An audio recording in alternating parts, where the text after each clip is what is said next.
Chris Brown was thrown out of rehab on Friday, which meant he had to go to jail. We found out what 3 rules he violated, and one you might be kind of surprised about.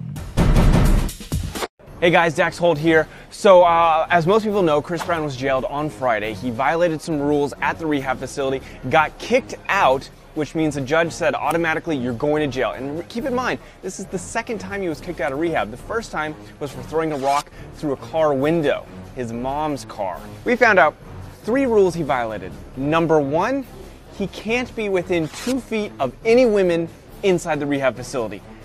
Pretty bizarre rule, but it stems because he's in there for the Rihanna case for beating a woman.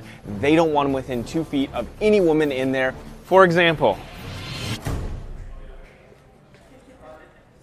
he has to stay this far away. I've never heard of any rule like that. 2 feet? Apparently he was touching hands and rubbing elbows, and that was number 1 violation. The second violation is that Chris Brown got an authorized outing from the rehab facility, but when he came back, they asked him to do a random drug test. He refused the drug test. However, he took it a little bit later. It came back negative, but the problem was that he refused it in the first place.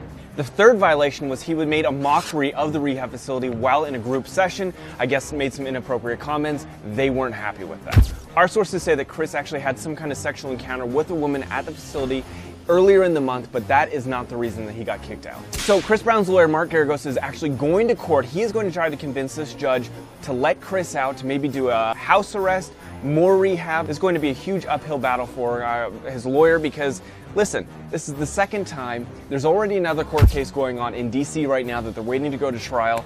Chris, get comfortable. You might be in there for a little bit.